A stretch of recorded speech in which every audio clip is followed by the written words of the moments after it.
So when you look at Daniel 11, there's a lot of experts that can say, in the past, in history, this was the king of the north and this was the king of the south. But at the same time, there's big future prophetic meaning in that as well. I will be honest, there's some things in Daniel 11 in terms of the historical context that I can make a line all the way through to the future. But I mean, who the king of the north and the king of the south is in our times today, there's a lot of people that's got many different ideas, and all of them can be right, all of them can be wrong. I don't think it's a big issue. One person can say the south is China and the north is Russia. I'm not even going to worry about it, because ultimately it's about the Antichrist in Daniel 11 that is against the Prince of the Covenant in Daniel 11. And it's about the saints of God that will be persecuted. But while they're persecuted, they'll continue to witness.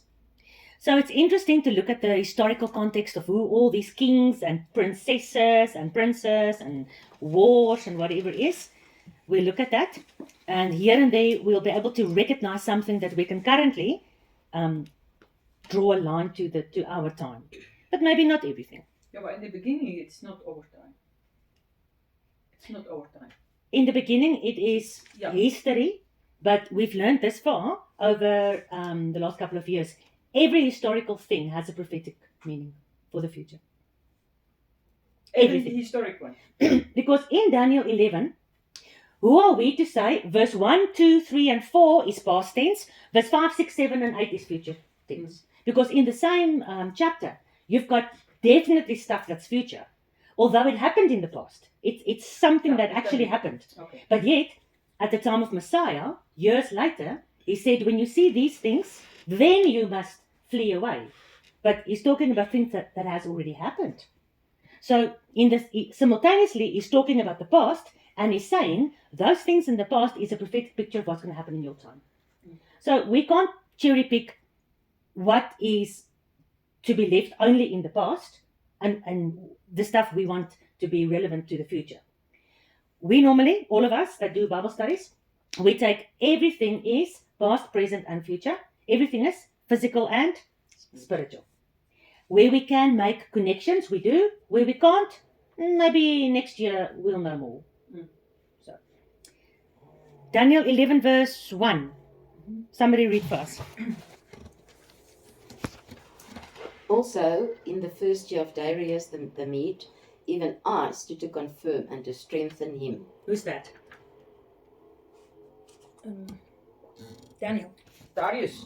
Yeah, Daniel. Darius. Daniel says he's standing next to King Darius. Okay, verse 2. And now will I show you the truth. Behold, there shall stand up yet 3 kings in Persia, and the 4th shall be far richer than they all. And by his strength, through his riches, he shall stir up all against the realm of Grecia. Okay, what is that about? It's about the Persians and the Greek, actually, Mm. the kingdoms. The Persian kings. Macedonië. Alexander the Great. Alexander the Great, yeah. Yeah, Alexander is on its way, but it's not him in verse 2. Yeah. No, in verse 2 it's about the 3 kings of Persia, Yeah. and then the 4th king of Persia, That's Alexander. and then the last king of the Persian realm has to fight against the next empire, which is Greece. So we looked at this in the previous sessions, where Gabriel was fighting with the prince of Persia, and then Michael came to help him. And when he's finished with Daniel, he has to go back and fight against the prince of Greece.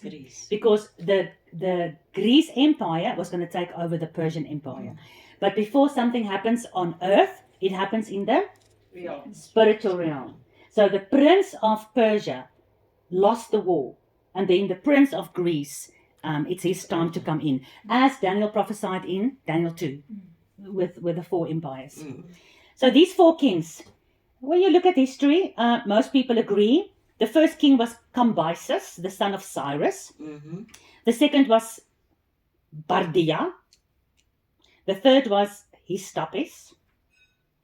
And Hystapes was apparently very clever. He was an administrative genius, and he unified the government and pushed Persian influence into Greece. Now, that's important because remember we said the entire statue, although it's Babylon, Persian, Greece, and then Rome. By the time of the Roman Empire, they still had Babylonian aspects and religion and philosophy in them. Each empire influenced the next. Because although they fought against each other, and the one killed the other and took over the empire, the philosophy remained. And it's Babylonian philosophy. Because the final beast in Revelation, as well as in the final beast that Daniel saw, that beast had aspects of all the previous empires. And then the fourth king of these 4 kings of Persia was Xerxes. Xerxes, how do you pronounce it? Xerxes. Yeah. Xerxes. Xerxes. Xerxes. And he was famous for Yeah. his great wealth. And of course, remember, he also, didn't he sponsor the Jewish people going back to... It started with Cyrus that allowed them to go back, and then in the time of Esther did Esther's something, time. and then in Nehemiah again. Nehemiah. Yeah, so it's like the Few- one for the wall or the one for going back. Yeah, they were sponsored. And they actually had a lot of money because they did sponsor that whole trip. All right, Daniel 11 verse 3. So remember now, here's the 4 kings. And now the 4 kings are going to fight against Greece. And the mighty king shall stand up, who shall rule with great dominion, and do according to his will. So when these 4 Persian kings, when their time is over, and they go and fight against Greece, who was the first emperor of Greece? Alexander the Great. So who's this mighty king that stands up? Alexander the Great. He rules with great dominion. He did, ne? He had great dominion. And he did exactly what he wanted to do. Okay, verse 4. And when he shall stand up, Who's this? When who shall stand up? Greece king. Greece, Alexander the Great, ne? Mhm. His kingdom shall be broken and shall be divided towards the 4 winds of heaven, and not to his posterity, nor according to his dominion which he ruled. For his kingdom shall be plucked up, even for others besides those. So what happened to Alexander's kingdom? The generals actually. Yeah. It was divided into 4 Kingdoms. parts, and his Yeah. generals took over. It says, not to his posterity. What is posterity? His kingdom will be broken and divided towards the 4 winds, but not to his posterity. That's an English word. Isn't it riches? No. What? Thank you for guessing. No, but it makes sense. Prosper. Prosper. This is There, posterity. that will be not the same power. Thanks. Thank you for guessing. Maar dat woord, say it in Afrikaans. Woord. I don't have Afrikaans in front of me. Posterity. Okay. Voorspoed. I can Yeah, also that's look prosperity. up Prosper. What is your... Posterity, the last or end. The future. So the last or end, it's his children that comes out of him, that comes after And there him. was no. There was no children that could inherit the kingdom from Alexander. Yeah, or the So- remnant, yeah. Well, yeah. So it went to his 4 generals. Do you see how historically correct It's amazing. this prophecy is, Yeah. ne? Okay. Mhm. So these 4 generals was Cassander. He was towards the west. Lysichimus, he was towards the north. Seleucus towards the east. And Ptolemy towards the south. Now Ptolemy took Egypt and Palestine. So basically Ptolemy was the guy, because everything in the Bible is about the land of Israel. Mhm. So Ptolemy is the one to look out in terms of Israel history. Regarding the 4 winds and the 4 directions, although this is definitely an historical event, it's also a future prophetic event. So Revelation 7 verse 1. And after these things, I saw the 4 angels on the 4 corners of the earth, holding the 4 winds of the earth. What are these 4 winds of the earth? The 4 final horses of the apocalypse, or the end time wars and things that's going to happen. So although it's historical wars, it's this whole Daniel 11 history lesson is given to us to understand the end day lesson. Mhm. So you've got the Persian influence into Greece, and you've got Greece divided, and this one guy standing up, and then the entire known world of that time was involved in these conflicts and in these wars. But at the center of everything, the whole time, at the center of the Babylonian wars, the Persian wars, the Grecian wars, the Roman wars, at the center was always Israel. Okay, Zechariah 6 verse 5. The angel answered and said, "These are the 4 spirits of the heavens, and they go forth from standing before the Lord of all the earth. The black horse, which are therein, go forth towards the north country, and the white goes forth towards the south country. So here in Zechariah, in Revelation, and in Daniel, you've got these aspects of the 4 horses and the 4 wind directions, and you've got north and you've got south. You see? Daniel 11 verse 5. And the king of the south shall be strong, and one of his princes, and he shall be strong above him, and to have dominion. His dominion shall be a great dominion. So which are these kings that we are now talking about? Who was the kings in the previous verses? So the Ptolemies in the south. Yeah, the 4 generals of Alexander. So now you've got Ptolemy in the south, Yeah. and you've got Lysimachus in the north. So according to the experts, not me, the historical experts, they now say the king of the south is Ptolemy and the king of the north is Lysimachus. So this king of the south represents Ptolemy, and this whole generation of the Ptolemies. You had Ptolemy 1, 2, 3, and 4. So Ptolemy 1 established his base in Egypt. So he took over the southern region, Egypt and Israel, because Greece was there in the north. And then you had the eastern and the western and the northern boundaries. So Ptolemies in the south was in constant war with the king of the north. Who's the king of the north? It's it Seleucids or something. Seleucus. Seleucus. What did I say? Was it in Syrië? Seleucus. Nee, dis in dit is Seleucus. Ja, Maar Here's the overseas. Called Nicator. we kan sien. So, so the king of the south and the king of the north. Mm. For them to reach each other, what was in the middle of them? Israel. Israel. Yeah. So not only prophetically, but physically, geographically, Israel was between these 2 warring kings. Okay. All right. The text covers Ptolemaic rulers, including mentions of alliances and marriages. So there was a lot of intermarrying, and all of these rulers always had certain royal bloodlines that they wanted to make sure remained pure. So there was a lot of intermarrying between the royal families, and also when you wanted to make an alliance with another country, then you will give your daughter to the prince of that king, and then you become family. And family don't fight against each other; they work together.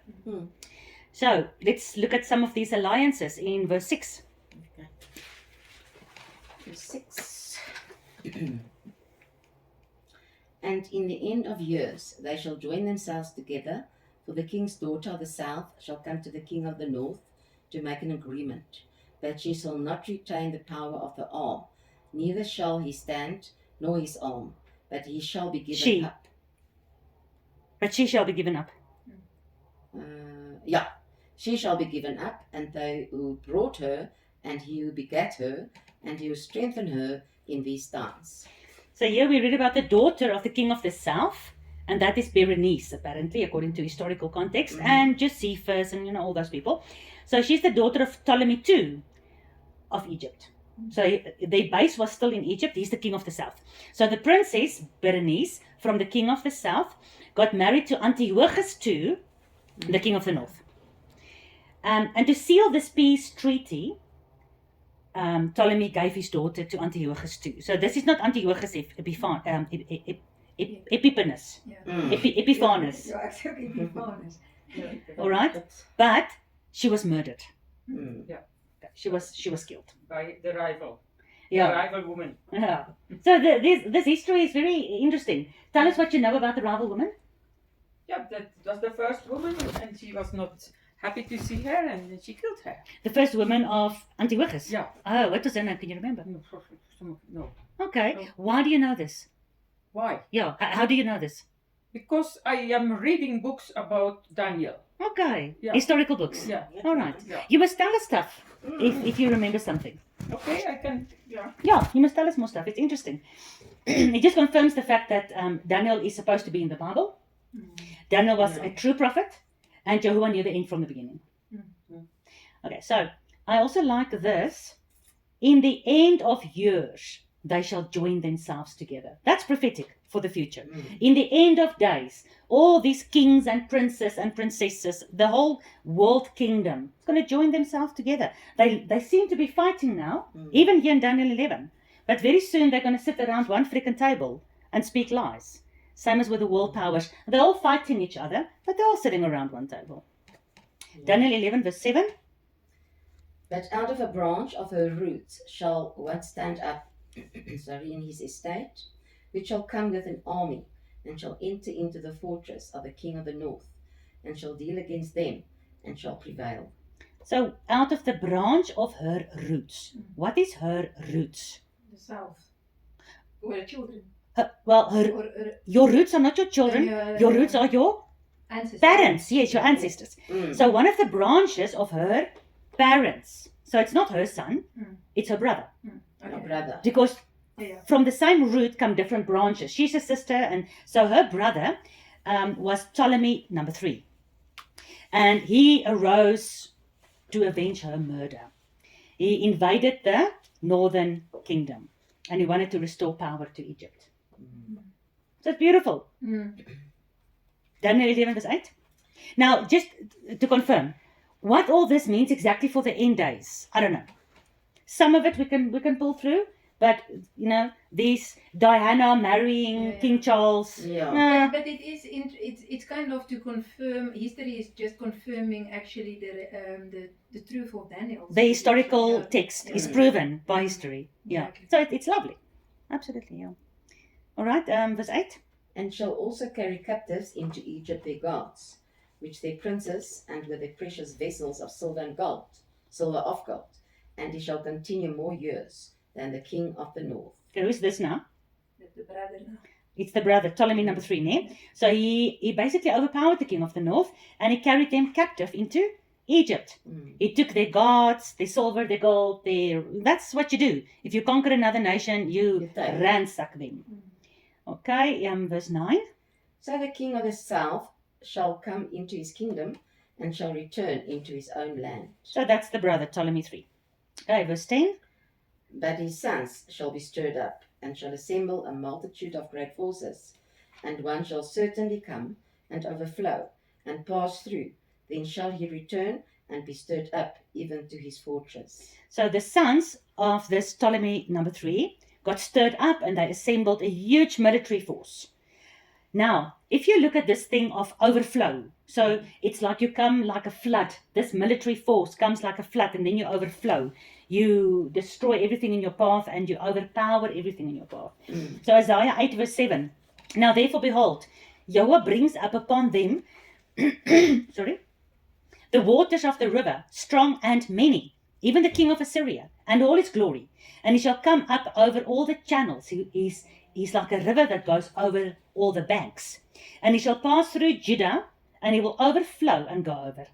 It will reach even unto the neck of them who live in the promised land. And the stretching out of his wings shall fill the breadth of the Holy Land.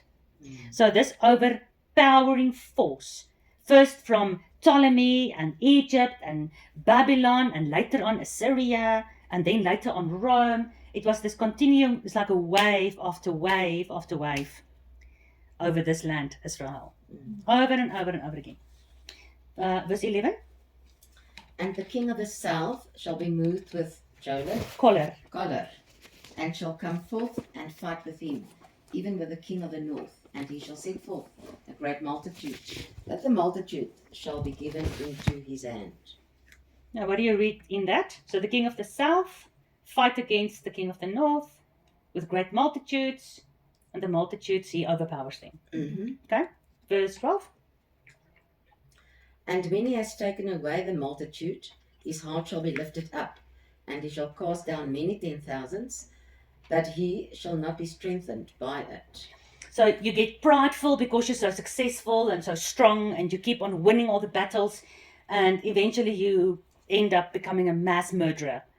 But that just weakens you. You're a pathetic human being when you kill all your captives. Mm. So he's not strengthened by it. His army is not growing. You do things in a bad way, the wheel turns, and you eventually bite the bad end of it. Mm. Okay, verse 13. For the king of the north shall return, and shall set forth a multitude greater than the former, and shall certainly come after certain years with a great army and with much riches. Okay, so here we go. The king of the north, because the king of the south became a little bit prideful, and he thought a lot about himself. Now the king of the north is gathering a multitude even bigger than he had before.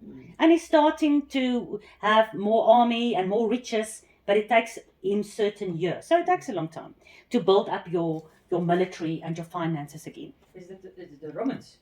Not yet. Not close. No. Now this is still in the Greek Empire. Still the Greek. Yeah. Mm. Verse 14. And in those times there shall many stand up against the king of the south. Also the robbers of your people shall exalt themselves to establish the vision, but they shall fall. So Babylon and Assyria, all of them stood up against Egypt, against Ptolemy, the king of the south. The robbers of your people. Who's the robbers of your people? It's Babylon, because they robbed the people and took them into exile. Not true? Yes. So even them is standing up against the king of the south. Okay, verse 15. So the king of the north shall come and cast up a mount, and take the most fenced cities, and the arms of the south shall not withstand, neither his chosen people, neither shall be any strength to withstand. So here we've got this whole thing about the king of the north and the king of the south, and they're fighting, and then the one wins, and then the other one wins, and this whole time Israel is in the center. So God says to his people in Jeremiah 13 verse 17, if you will not listen to the word of Yahuwah, my soul shall weep in secret places for your pride. My eyes shall weep sore and run down with tears, because Yahuwah's flock is being carried away captivity. Say unto the king and to the queen, humble yourselves, sit down, for your principality shall come down, even the crown of your glory, because the cities of the south shall be shut up, and none shall open them. Judah shall be carried away captive, all of it shall be wholly carried away captive. Lift up your eyes, and behold, them that comes from the north. Where is the flock that was given to thee, O beautiful flock? So again, Jehovah has been warning all this that's happening in Daniel that was prophesied. Jeremiah is warning. Daniel and Jeremiah lived in the same time, remember? Okay. Zechariah also, 6 verse 5. And Zechariah is after Daniel and Jeremiah. So this is now prophetic confirmation of that which happened in the past. The angel answered and said unto me, these are the four spirits of the heavens which go forth from standing before the Lord of the earth. The black horses go towards the north country, and the white horses go towards the south country. So you see, these things are really making comebacks the whole time. And maybe in the future we'll start recognizing some of these patterns in the current wars that's happening. Although every time there's a war, people say, oh, that's the king of the north and that's the king of the south. Maybe in every war there's somebody who represents the king of the north and the king of the south. We are not in a position to say it can only be this or that or that. Because we just don't have enough information. So the black horse represents something and the white horse represents something? The white horse, remember, was the Antichrist. Yeah, and the black horse is death or what? And the black horse was death, and Hades followed him, yeah. Something like that. So again, your four horses were the famine, the pestilence, the beasts, and the sword. So, and I mean, we are expecting all of those things to start rising now. Verse 6, Daniel 11 verse 6. Verse 6. 16. Sorry, man. Yeah. But he who comes against him shall do according to his own will, and none shall stand before him, and he shall stand in the glorious land, which by his hand shall be consumed.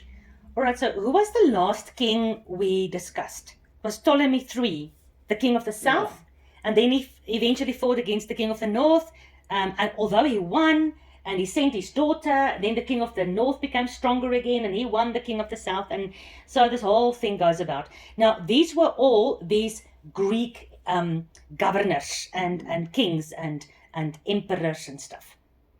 So after the reign of Ptolemy III, who gave his daughter Berenice to marry Antiochus II, who followed after Antiochus II, because Antiochus was the king of the north, Ptolemy II, the king of the south.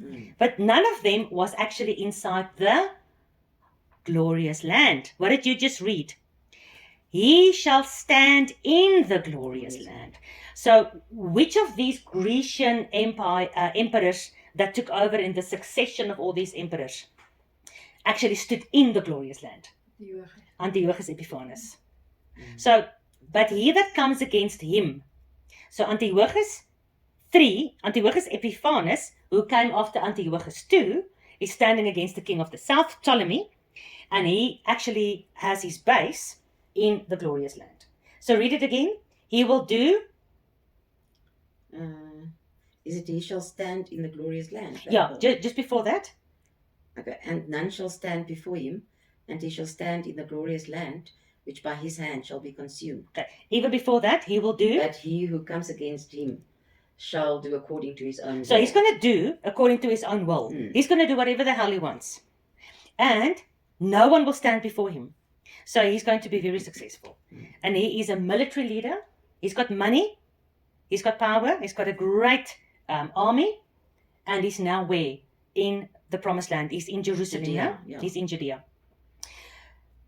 And it says, so this glorious land by his hand shall be consumed. So Antiochus the Great, or Antiochus Epiphanes, is also called Antiochus the Great because nobody can stand before him. He dominated that entire region, but specifically he wanted to capture what that verse calls the beautiful land. All right, which of course is Israel.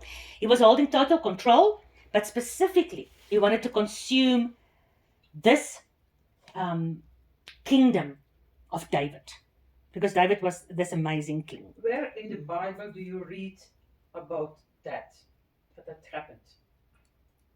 In the book of Maccabees. You don't have it in your Bible. I'm getting to that. I'm going to give you the Maccabean verses. Yeah. So the Roman Catholic Church took the book of Maccabees out of the Bible. Because when Babylon ruled in the time of Daniel, you read of that in the Bible, no? Then the Persian king took over Babylon. You read of that in the Bible, right? Now, Daniel 11 tells you the Greek empire took over from the Persian empire. But now that period is just before the Roman empire took over in the time of Yeshua. And in that period, you've hardly got anything in the Bible. Why? Because they took it out.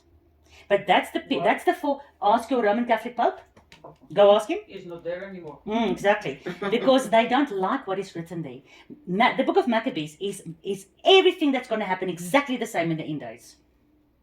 The abomination of desolation, the breaking down of the temple, the rebuilding of the temple, the dedication of the temple, the persecution of God's people, the defilement of the human body. Everything that is prophesied in Revelation happened physically in the time of Maccabees. Really? Yeah, that 400 years Yeah. between Daniel and Messiah. Yeah. That period is written in the book of Maccabees. Josephus talks about it. It's in all the historical texts, but you will not find it in your Bible.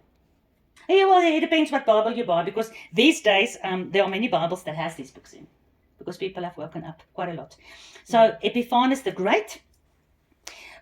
This Antiochus is not Antiochus Epiphanes. I think it's like his father or uncle or something. He's called Antiochus the Great. I apologize. This is not Epiphanes yet. Yeah. Okay. He dominated the region. He captured the beautiful land. And then he wanted to consume the philosophy, the way people think, the way they believe in this beautiful land. He wanted to change that. And also by taxes, I believe. He taxed him heavily. It's a verse that's still coming. Yeah. But in Israel, because it was actually so in poverty, because of the wars. True. But every time there was poverty, because they turned back to God, God blessed them again. So they were able to stand up out of poverty and be successful again. But is it written in the Bible of the Jews? Yeah. The Maccabees? No, not the Maccabees. The Maccabees is not. Not in the Maccabees- Bible of the Jews. You mean In in the the Old Bible? Testament.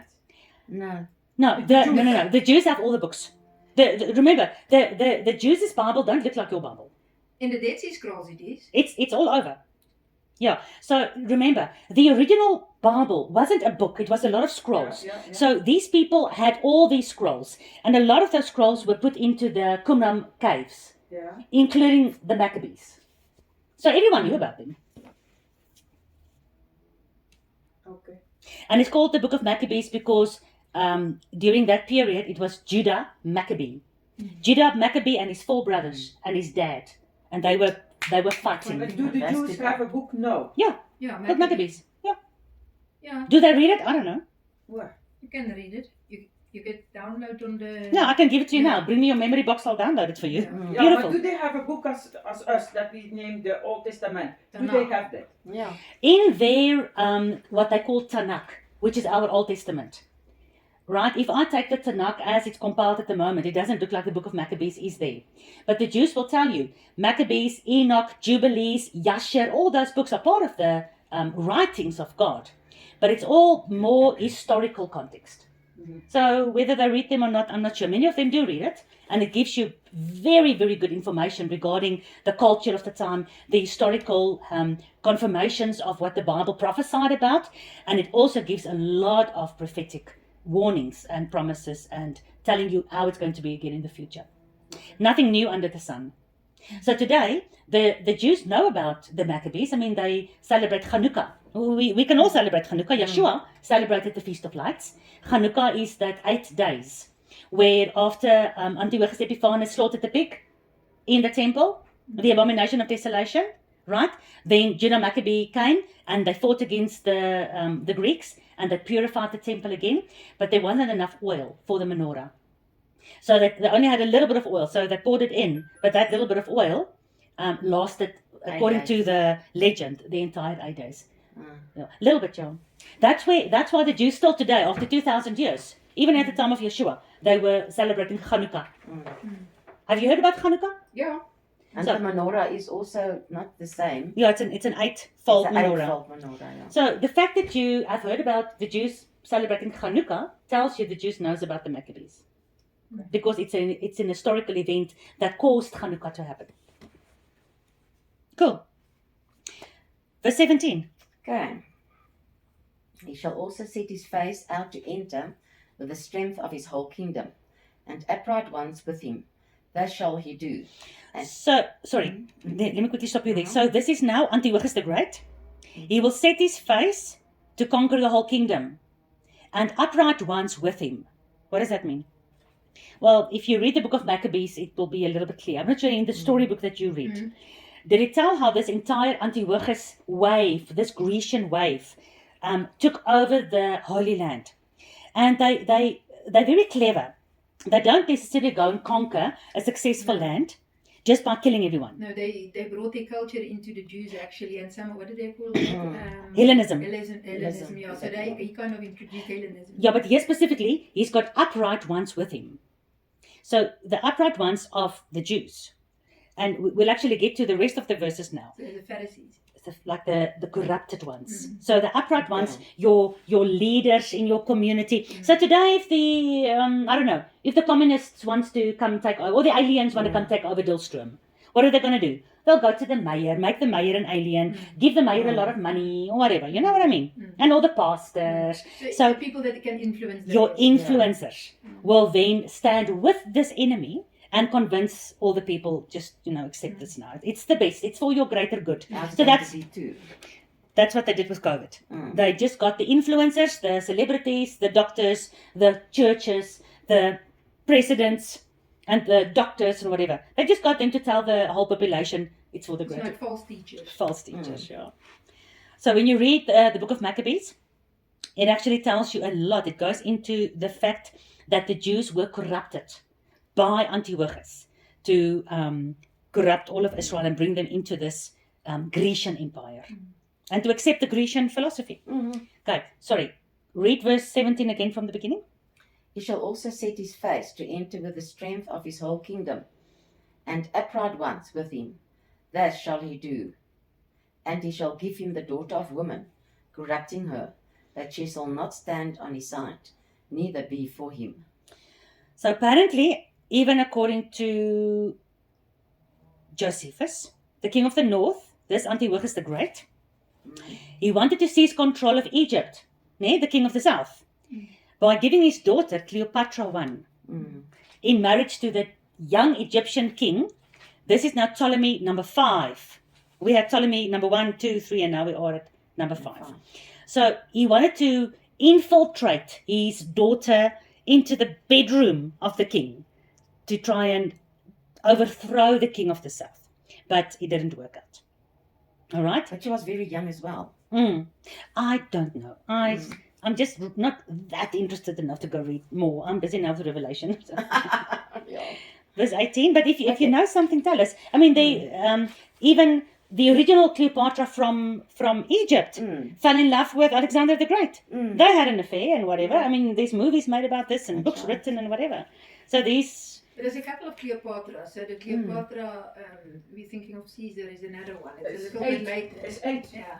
Cleopatra 8. Yeah. So there are many of them. Many Ptolemies, many Antiochuses, many Cleopatras. Yeah. Okay. Yeah, verse 18. After this shall he turn his face unto the isle, and shall take many, that a prince for his own behalf shall cause the reproach offered by him to cease. Without his own reproach he shall cause it to turn upon him. Long story short, he then turned his face towards the islands, and he conquered many islands.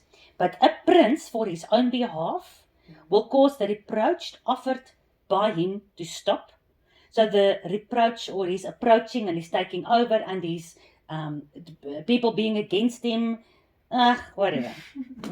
Yeah, It's history. it's history. It is history. And if you know history, then I'm sure we can talk about this for hours. So somebody can go and look at all this history if they want. I would say the interesting part of this, the history, comes together with the prophecy of Daniel, and I think that makes the book of Daniel very Legitimate. Exactly. Yeah, but it's also nice for me. prophesied before it happened. Long before it happened, in so much detail. So again, verse 18, I've got absolutely no idea what's going on there. But the fact is, somebody who knows history can break even verse 18 open and tell you exactly how all this happened, and this prince and this king and these islands and the kingdom of this island stopping the reproach of that. I don't know, One whatever. should actually draw a family tree. They actually have the whole picture. You'll need a very big piece of In paper. which year Yeah. are we speaking of? So this is all in the 700, no, Before 500 years before Christ. In that period, in those 4 centuries before Christ. Make it 5 centuries before But Christ. that's the Babylonian, isn't it? 5 centuries. Well, no, Is it in 500 something BC Babylonian? uh, I don't know. no, Babylon. I mean, you had Persia as well. No, that's not enough time. It was. But anyway, it's in the last couple of centuries before Christ. Mm. Now I don't have the timeline in front of me. How long was Daniel before Christ? Yeah, but the Romans started before Christ. Eh? Yes, of course. Yeah, but for me, a lot of things are the same as the Romans, what's staying here. Yeah, but this, if you read about all of this king of the north and king of the south, and you read about we get to that in Daniel 11, it talks about he stops the sacrifice in the promised land at the temple. He brings in the abomination of desolation. And the Romans didn't do that. The Antiochus from the Grecian Empire did that. It is worldwide history that Antiochus slaughtered the pig in the temple. So we know this is Grecian. So that was the 100. abomination. Yeah, sorry, 175 BC to 164 BC. So in the last 2-3 centuries Mm. before Yeah. Christ. Like in the That's time of close, Maccabees. close. That's Yeah. in the time of Maccabees. Yeah. Mm. Okay, verse 19. 19. Then he shall turn his face toward the fort of his own land, but he shall stumble and fall and not be found.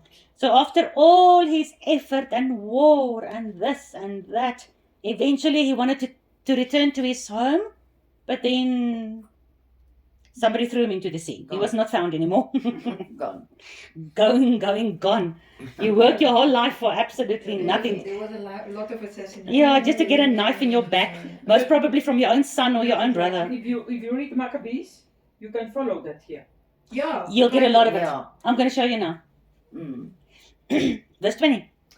Here Yeah. comes Gudrun's Tax. taxes. Tax. What? Then shall stand up his estate, a raiser of taxes in the glory of the kingdom.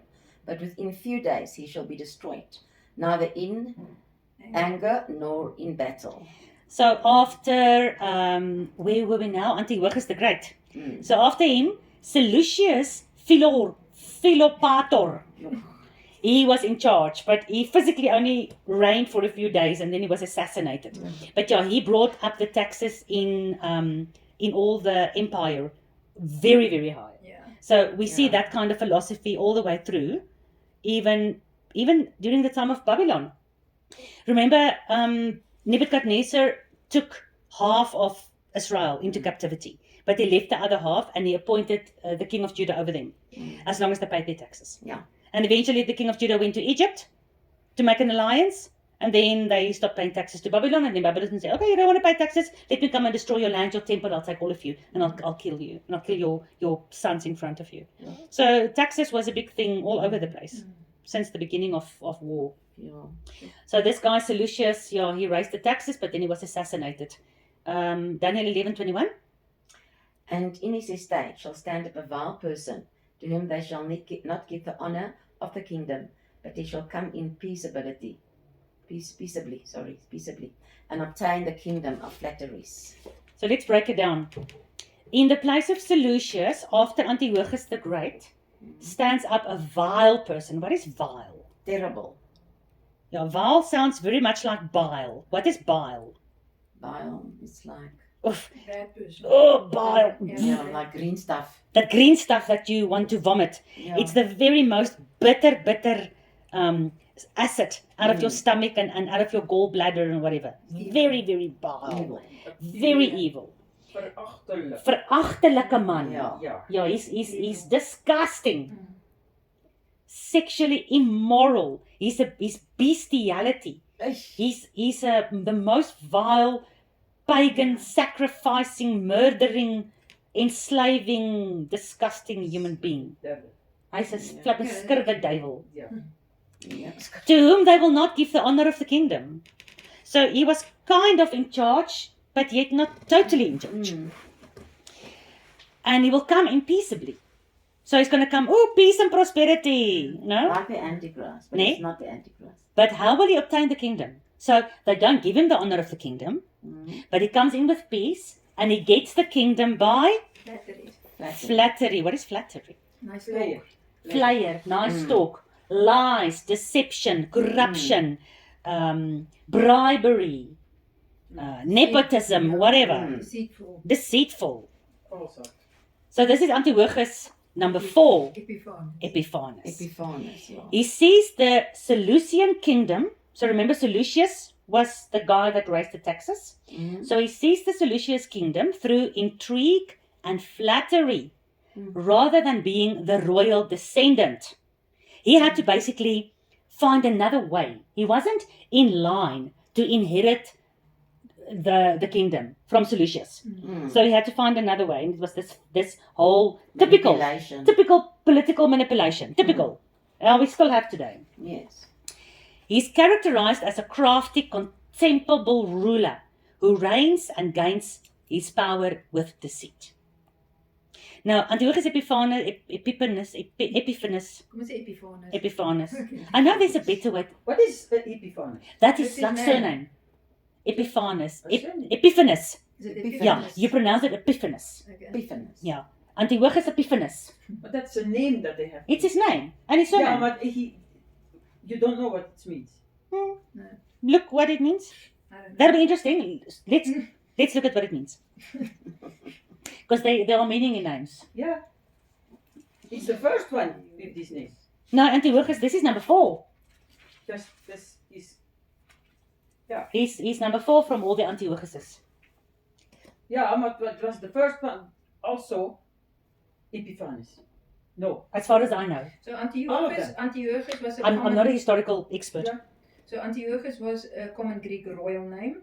Epiphanes means God manifest or What? manifest one, implying that the king appeared as a divine being or God on earth. Wow. Sure. Wow. So this title basically meant Antiochus, the manifest God. That's why Antiochus Epiphanes. Wow. It's like an epiphany. Yeah. You know what Yeah. epiphany is? Yeah, that's Yeah. right. And Epimanes meaning the madman or crazy one. Okay, Epiphanes, yeah, like an Why epiphany. Okay, but that's interesting. It actually. is because So- Antiochus is a massive antichrist prophetic figure. So manifest one as if he is. As if he is God. Okay, that's interesting. Very. Wow. But Well done. His father Was Antiochus number 2, 3? but not Epiphanes. No. This. So this vile person came in peaceably, as if he's the son of God manifesting to be God. Exactly as the Antichrist in the last days, who will pretend to be God. Mm. Yeah. Very nice. Yeah. We learned something So that's amazing. according to ChatGPT, Very by the nice. way. Well, at this But I stage, get the information from the internet. at this stage, we are in the process of artificial intelligence, where AI can only really search all the books Yeah. and all the information and then give you the conclusion. It does. We are not yet there where it is artificial general intelligence Mm. or artificial super intelligence where they decide what the truth is. Yes. So, Yeah. But it's interesting. and also if It's I, history. if you look at the Greek dictionary, you'll probably find the same thing. Mm. Thank you for asking that question. Mm, nice. Yeah. So where are we? Verse. Because he is the only one. Does that I ask? Is it his father got his name? Mm. No, he does. His name means something. So it shows that this guy is different to Mm. his ancestors. And that's why it also says the little horn that comes out of the 10 horns are different to all the other horns. Yes. Yeah, very good. Verse 22.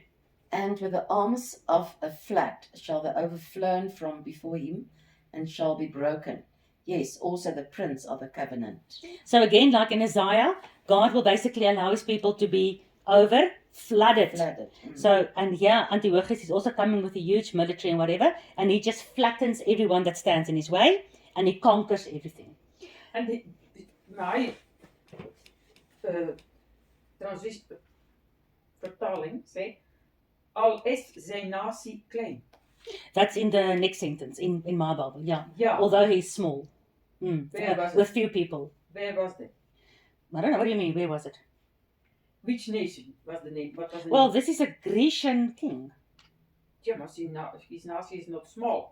Because it was, So maybe that's why they didn't give him the kingdom. Maybe he I was a think- bastard or I something. think that was the transition from Greek to Roman. Just before Rome, yeah. So they started losing power. So it's like a rise and fall. The Yeah. Grecian Empire was at the top of the Yeah. pinnacle, and now it Oh, the starts Romans. going Because down. that's also the Well, time of that's- Cleopatra kind of that. Actually, in the Maccabean book, I think they also at the end. Yeah, they the wanted Romans, to have like the Romans to come and help them. So that was the transition between Greece and Rome. they did. They made some alliances with the Romans to help them. Yeah. And also here in Daniel 11, it talks about the ships of Chittim. Mm. And the ships of Chittim are these Roman ships that's coming against the king of the south. Mm. So they were busy to break apart. So Greece. the Grecian Empire was on Downhill, yeah. a downhill battle. So Yes. he's also against the Prince of the Covenant. So who's the Prince of the Covenant? The ones that were following the covenant. So The Jews. prince, obviously, so the Jews were following the covenant, and the prince must be somebody that's in charge of the covenant. Yeah. And under the Jews at that time, who was in charge of the covenant? The sacrificial system, the Sabbath keeping, The the priest. The priest. Yeah. Who's head of the priests? High priest. High priest. Mm. Oh yeah. So when you look at High this, priest of Yeah. Israel. when Antiochus Epiphanes succeeded Seleucus, Onias Yeah. was the high priest. Yes. Okay. Onias spoke publicly against the Hellenization of the Jews, right? But he was obliged to give power over to his brother Jason. But Jason was a corrupt Pharisee type of high priest. Mm. And he was obviously being flattered by the Greeks. You know, he took their money and lived in a nice, beautiful house, but he Hellenized the Jews. He spoke it good that the Jews must Hellenize and stop doing all their Jewish customs. But his brother, Onias, spoke against him. So, like with us in the last days, we will witness against the false prophets who will say, no, don't worry, worship the aliens, worship the Antichrist. This is actually really Jesus or whatever. Mm. So, but it's all because of this corruption. Even our country was sold. P.W. Botha, Pik Botha, all of them pretend to fight for us. They all got paid by the Illuminati. They all got their finances from the higher level. They were all Freemasons. None of them cares about you. They just did at the time they had to do it. P.W. Botha said, I'll never let Mandela come out of prison. Mm. At the moment George Soros pulled a little string, P.W. Botha, oh, please, my brother, come. Mm. Let me give you your freedom. They're all corrupt. Mm. So according to 2 Maccabees 4 verse 7, and confirmed by Josephus in his book Antiquities of the Jews, Jason became the high priest the moment they murdered Onias. At that stage, Onias was like the prince of the covenant. He was trying to lead the people to stay loyal to God's covenant. And Jason, who's now, it's like in Yeshua's time, who was the real high priest? John the Baptist. Who was the fake high priest? Caiaphas. And Caiaphas said, murder him. And the entire Jerusalem, okay, murder him. You know, that's how it works till today in the end. So this vile man, Epiphanes, speaking with flattery, stand against the Holy Land and against the prince of the Holy Covenant. So this all happened historically. But as I'm reading these words, can you hear the prophetic future interpretation? Okay. Repeating. It's going to repeat. Nothing new under the sun. The Hellenization. Where does the word Hellenization come from? Well, that's Griekenland is het niet. Griekenland is niet. Yeah, the Greeks enforced Hellenization over all their empire, Yeah. all the conquered countries. My question is, this word, Hellenization, what are you hearing? What's the root of this word, Hellenization? Helen. Helen. Who's Helen? What's I'm not your sure. wife? Who's Helen? Wife of someone. Yes. That's not the wife. Have you ever heard of Helen of Troy? Helena. Helena. Helena. Helena. Hellenization. You hear? Ja, oké, dat komt So- van Helena. Helen of Troy was, of course, a beautiful woman, and the Titans fought for her, and there's many movies made of that and whatever. But let me give you the information. Hellenization means to adopt Greek culture, Greek language, Greek religion, and Greek philosophy. So what language was the dominating world language in the time of Yeshua? Of course, Greek. Greek. What language did Yeshua speak? Hebrew. Hebrew. But still, the entire system was in Greek. So- Yeah. So eventually the guys were translating all Paul's letters, and Matthew, Mark, Luke, and John, everything was translated into Greek. Because now the gospel goes out to all the nations and they speak Greek. And all the legal documents was in Greek. That's why the scribes got paid so much money, because they had to translate As the it. language of the day, as English. Like English is today. So today if you want to go to court, English. So you have to get an interpreter to come and help you. Yes. Because the court is not going to speak your language, they're going to speak English. So the Greek culture is still the culture today in church. And we don't have time to go into all that. But your black togas, those black robes, Ja, van de... that your teachers, your pastors, your judges, your advocates, where does that black tuacha come from? It's very interesting. There's a book called Pagan Christianity. It's very interesting. It takes everything that is done today in the Christian world and it shows you where it comes from. And almost everything comes out of the Greek Empire. Because Alexander was very clever. He was not stupid. And he didn't just murder out all the people in his conquered lands. He wanted them to be loyal to him. So he forced them into the Greek culture, language, religion, and philosophy. So that they can continue working in the land and pay the taxes and whatever. Very clever. That's how you grow rich. Not by killing all the people and then the land goes to Use waste. them. Use them. But make sure that they're dependent on you. It's like with the digital currency. They're not going to destroy all of us in the beginning. They want to use us and milk us like cows and use us like slaves. But we have to speak their language. Yeah. They have to control us. Then you're gonna get protection, kind of. Yeah. And you have freedom to move around in your 15-minute little prison and buy and sell whatever lab-grown meat you want. So that's the modern Hellenization that's coming. All right, so the Jews had to adopt this Greek culture, and this followed the conquest of Alexander the Great in the 4th century before Christ. So that whole 400 years before Christ was this Hellenization of the entire European, Middle Western world. Eastern, Western. the whole Western world at the time. Now, Hellenization is today still the biggest philosophy in the world. All right. But they say for the moment, the Western world is formed by Hellenization and Christendom. It's not you or me that's saying that. I'm going to read you the definition from the dictionary. Ja, Exactly what you said. ja, but it is. It is. We are formed But no, they are falling of Christian. Yeah. Of Christ, they go away from it. Yeah. So it says, this movement created a synthesis between Hellenistic Judaism, Yeah. all right, and that's why Kabbalah has become predominant in Judaism, and that's how this whole Talmudic influence and the Pharisees and what Yeshua calls serpent seed, because Judaism is not the Jewish religion or the biblical religion. Because of this Hellenization, and then ultimately these corrupt leaders came in, they created their man-made traditions. Yeshua was against that. That's Judaism. That's Hellenized Judaism, which profoundly influenced the entire Jewish history from there on forward. Well, we can read about that influence in Matthew, Mark, Luke, and John. But eventually, it also influenced the emergence of the Christian faith. Who was Helen? Helen was the daughter of Zeus. Everything that the Romans, the Greeks, the Persians, the Babylonians worshipped came originally from Egypt. And before Egypt, it came from Nimrod, from the Tower of Babel, the whole Babylonian system. The whole pantheon of the ancient pagan gods and goddesses. That came from where? Genesis 6. The fallen angels marrying Zeus, marrying with Nemesis. This earthly woman marrying with this fallen angel. And out of them comes Helen, this most beautiful goddess daughter.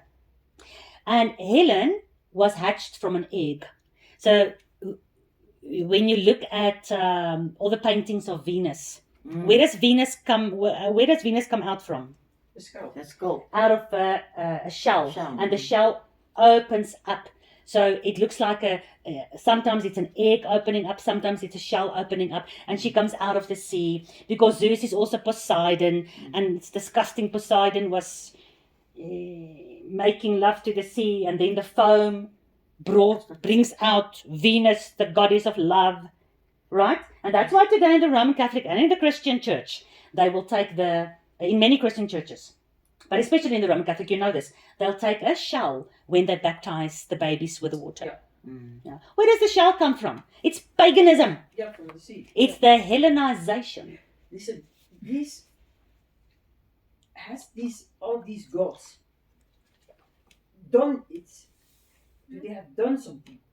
Have they done something? Yeah. Yes. They've done lots of things. What do you mean? Yeah, but they were alive. They were? This time. Yes. No. Okay. Yeshua says, as in the days of Noah. Were they alive in the days of Noah? Yes. Yes. So will they be alive in the end days? You answer your own question. Yes.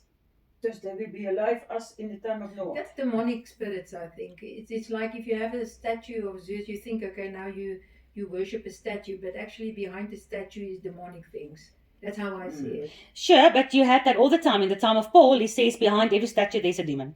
Because the statues were of these fallen gods, or these fallen angels who were their gods. So when these angels finally were put into prison, and the Nephilim children died in the flood, the demon spirits took over the whole world, and they made statues of all these gods. They still worship them, and the demon was talking to the high priest and the whatever.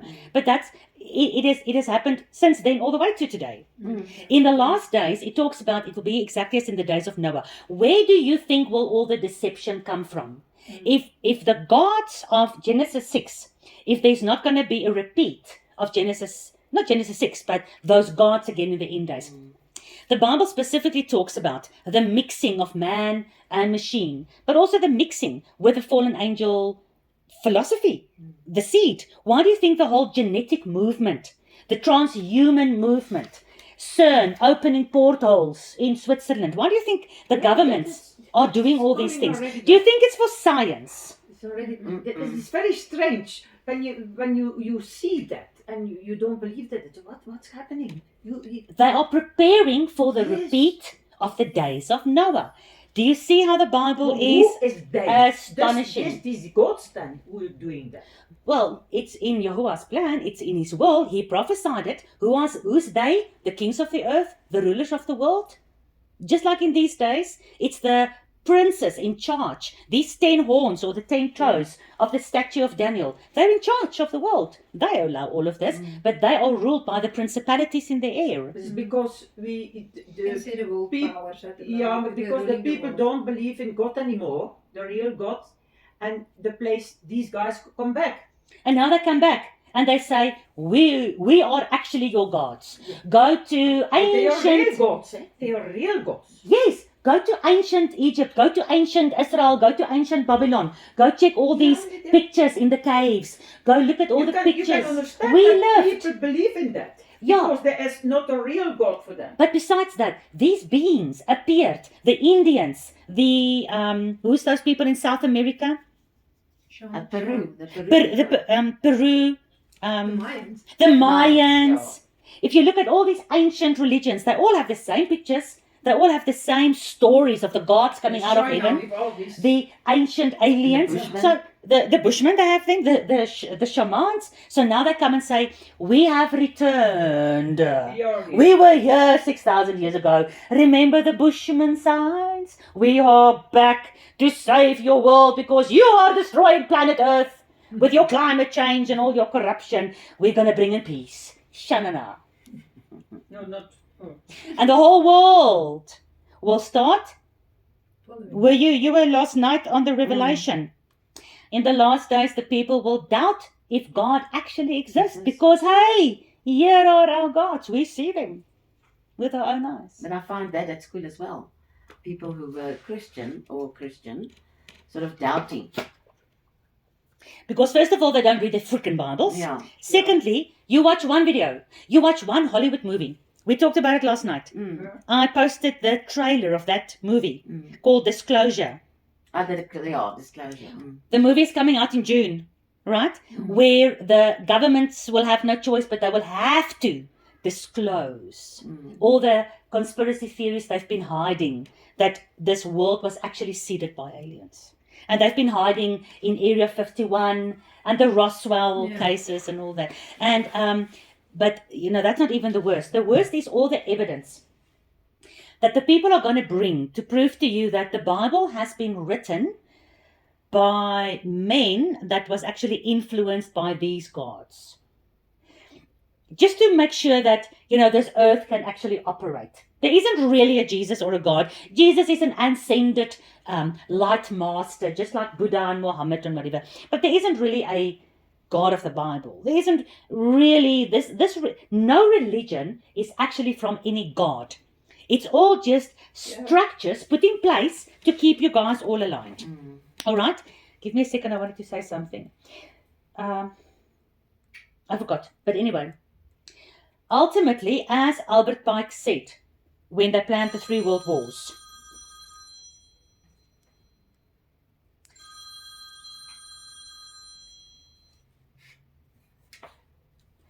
they want the entire world disillusioned, disappointed in what they believed in. And when a disillusioned world population then sees the light of Lucifer, they will all walk after him. Because that's what I was busy saying.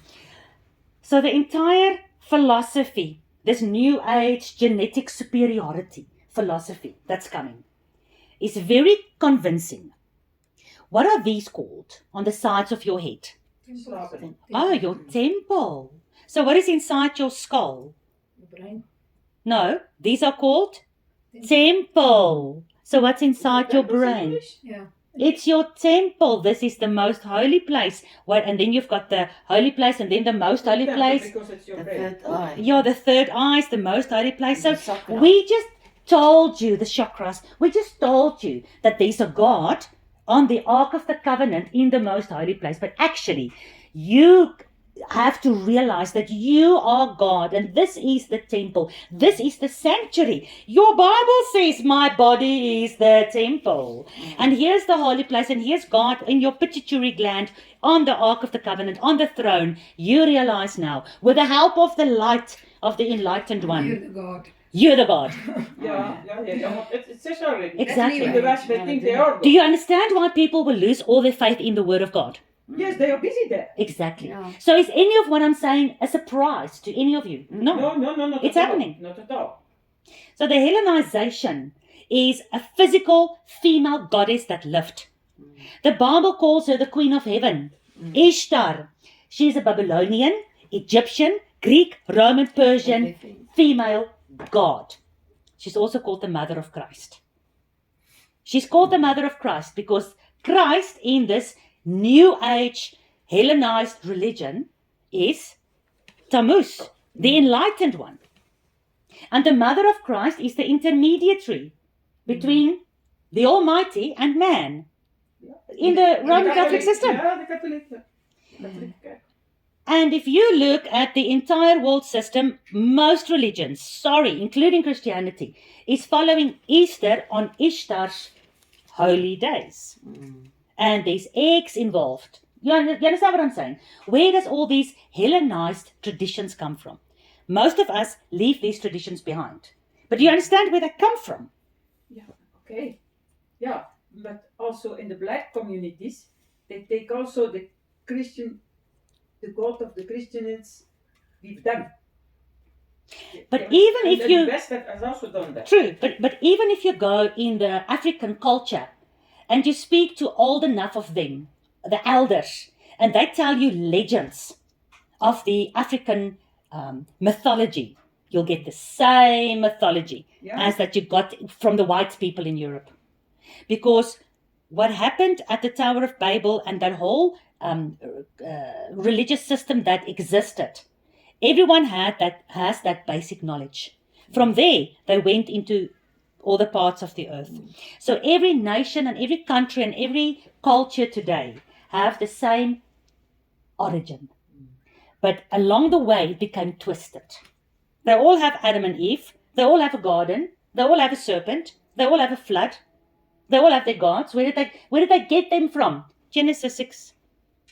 But in their twisted religion, the serpent is the one that brings you light. Enlightenment. Open your Eyes. eyes. All those kind of things. We are good for time or not? What is it? 22 for.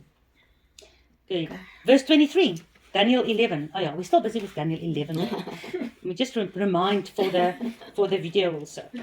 And after the league made with him, he shall work deceitfully.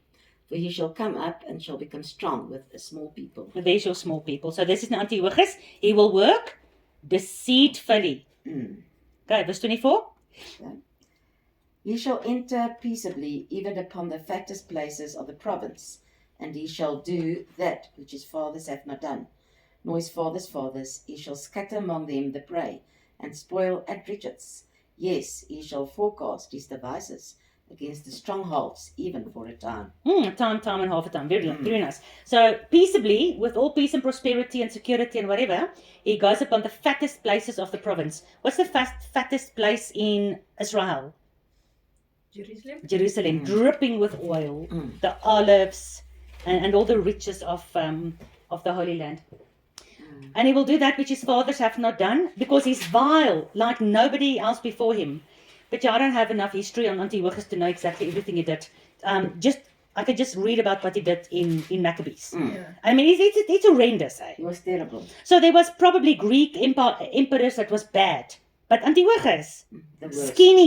skinning children in front of their mothers to get their mothers to eat from the pig from the altar of Zeus in the temple of God, skinning the children in front of her. No, man, come on. What is skinning? Skinning, take off your Skin. your skin. This towards Tearing Slaggen off dan. your skin. Slaughter. You see, vervellen doesn't even... There's That's actually the thing not- that's been done in today's days. Yeah. Maar om je vel af te trekken. Dus, Ja, dat is een foltering. ja, Ja, foltering. That's horrible. Ja, Ja, ja. Verse 25. And he shall stir up his power and his courage against the king of the south with a great army, and the king of the south shall be stirred up to battle with very great and mighty army, but he shall not stand, for they shall forecast devices against him. So they shall forecast devices against him. Here's a bit of trickery, a bit of witchcraft, a bit of spell making. They forecasted devices, entrapments and stuff. So here the king of the north and the king of the south is going into battle again. But yeah, the king of the south is at this stage not standing much of a chance, ne? Verse 26.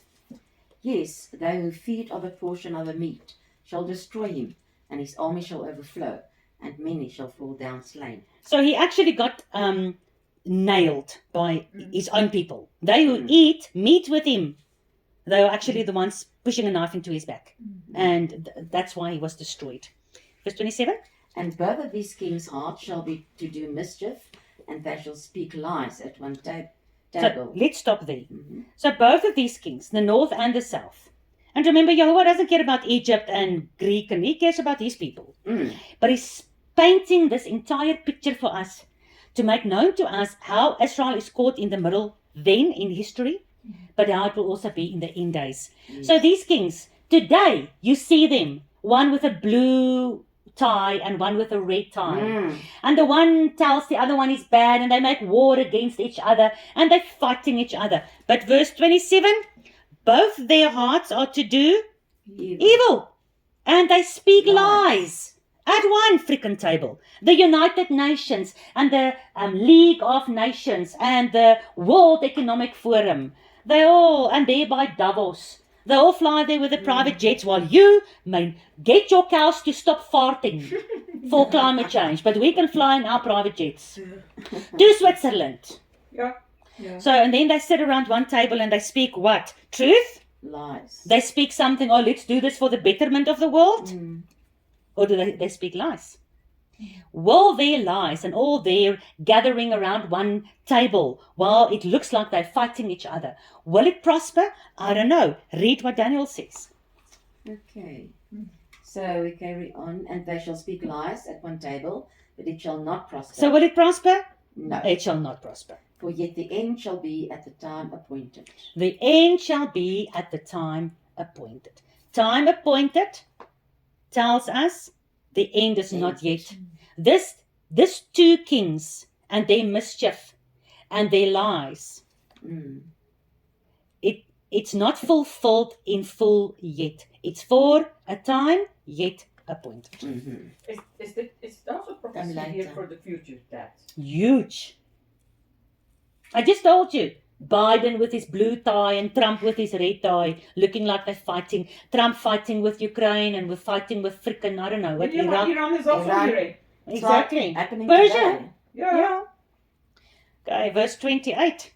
Then shall he return into his land with great riches, and his heart shall be against the holy covenant, and he shall do exploits and return to his own land.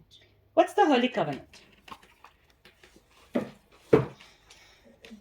His heart is against the Holy Covenant. Why? We just saw previously that that from Alexander all the way to Antiochus, they were forcing all the empires to Hellenize. So why is his heart against the Holy Covenant? Did all the empires Hellenize? The true Jews didn't want to. So the followers of the Holy Covenant, many of them did not submit. They did not bow. They did not fear this great Antiochus, even to the death. But then he was persecuted. Yeah. Of course. Isn't that prophetic for the future? For sure. It's exactly like the Antichrist in the last days. Who will the dragon fight against? Those who are for the Holy Covenant. Is it not? So he is angry only at those people of the Holy Covenant. Because when you're persecuted like that, if you are like you're a patriot, you love your country, blah, blah, blah. But eventually the persecution becomes so much, you're eventually going to say, you know what, it's just not worth it for me to die for my country. So you submit, you give in. If you don't have something that's worth it to die for, you're going to give in. Do you understand what I'm saying? So of all these empires who were worshipping their idols and their gods and whatever, none of them really loved their gods. They worshipped their gods because, if we don't worship to this God, we're not going to have a harvest next year. Or the gods are going to get angry at us or whatever. But none of them loved their God. The Jews loved their God. For the Jews, it was a matter of, not only of principle, it was a matter of love, devotion. Same with us. Many people are going to give up Jesus and the Bible and God and even Yeshua. Many people are going to give him up. If we don't love him and if we don't see that it's worth it for us to die for him, our love will grow cold and we'll be part of the great falling away. The same here.